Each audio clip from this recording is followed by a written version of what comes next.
Coba deh, pernah kepikiran nggak sih dari mana energi untuk membuat semua yang kita pakai sehari-hari itu berasal?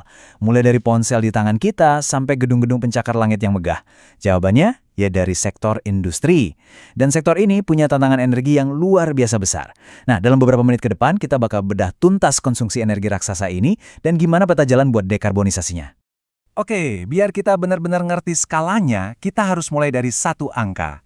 Satu angka yang gede banget. Seberapa besar? Yuk kita lihat. 37%. Coba ingat-ingat angka ini ya. Soalnya, inilah porsi dari seluruh energi di planet kita yang disedot cuma sama satu sektor aja. Buat apa aja? Nah, ini yang seru. Nah, ini dia nih pemecahannya.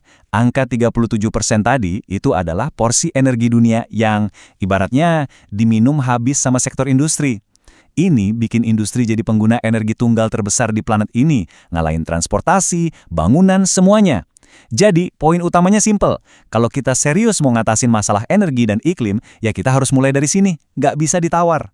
Dan kalau kita gali lebih dalam lagi, ceritanya makin spesifik. Lebih dari separuh energi industri tadi, itu cuma lari ke 5 sektor ini aja. Makanya mereka sering banget disebut sektor yang hard to abate, alias yang susah banget dihilangkan emisinya. Kenapa? Ya karena proses mereka itu butuh panas yang mungkin sepanas permukaan matahari, atau melibatkan reaksi kimia yang emang dari sananya ngasilin CO2, mau energinya dari manapun. Inilah inti dari tantangannya.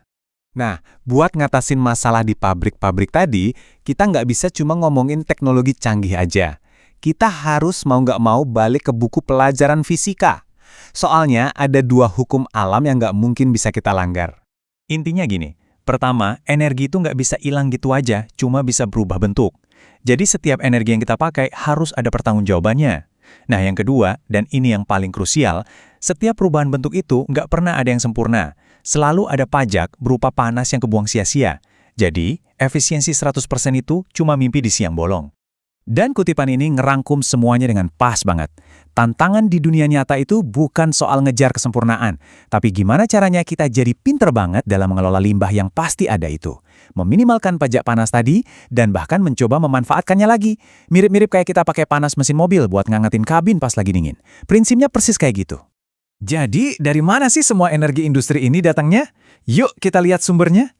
Antara realitas hari ini dan masa depan yang lagi coba kita bangun. Grafik ini nunjukin sebuah kenyataan yang jujur aja agak pahit. Meskipun kita sering banget dengar soal energi terbarukan, tapi hampir 85% energi yang menggerakkan dunia kita sekarang ini masih dari sumber yang sama yang kita pakai sahabat lalu, batu bara, minyak, dan gas. Ketergantungan kita tuh masih gede banget.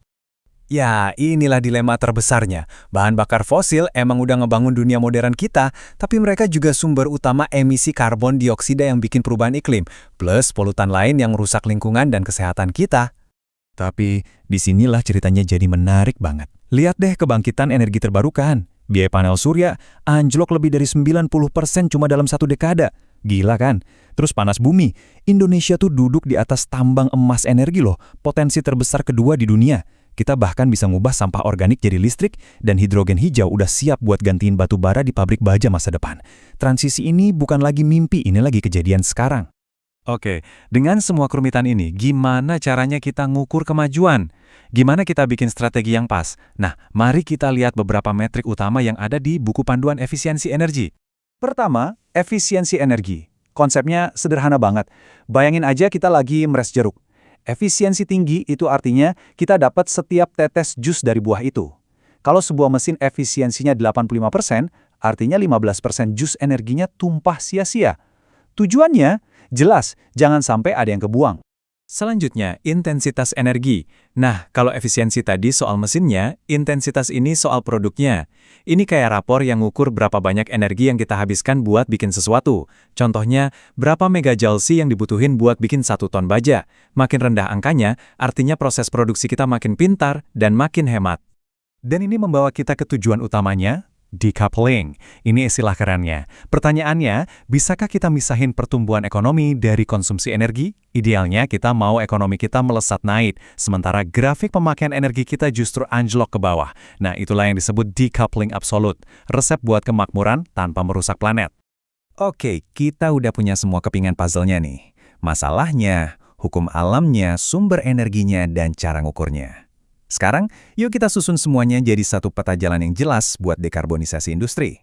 Langkah paling pertama dan paling fundamental itu ini. Efisiensi energi bukan cuma sekedar praktek yang bagus, tapi dia adalah bahan bakar pertama.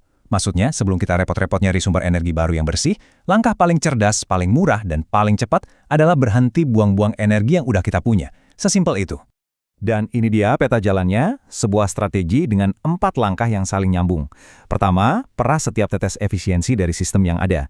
Kedua, ganti api dengan listrik. Proses ini namanya elektrifikasi. Ketiga, pastikan listrik yang dipakai itu 100% bersih dari sumber terbarukan. Dan yang terakhir, sebagai jaring pengaman buat emisi yang paling bandel, kita pakai teknologi penangkapan karbon. Terus, apa sih maksudnya elektrifikasi di pabrik? Ya, contohnya kayak gini nih. Kita bisa ganti boiler gas dengan pompa panas industri yang super efisien.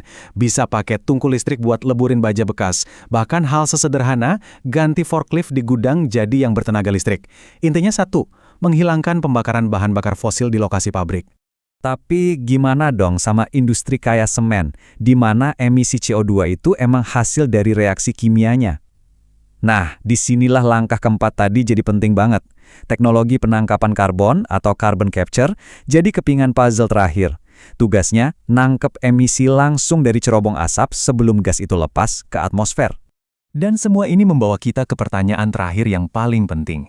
Dengan semua teknologi dan strategi ini, apa mungkin kita benar-benar bisa mencapai decoupling absolut? Bisakah kita terus berinovasi, membangun ekonomi yang lebih baik, sambil di saat yang bersamaan justru mengurangi jejak energi dan emisi kita secara keseluruhan? Jawabannya bakal nentuin masa depan planet kita.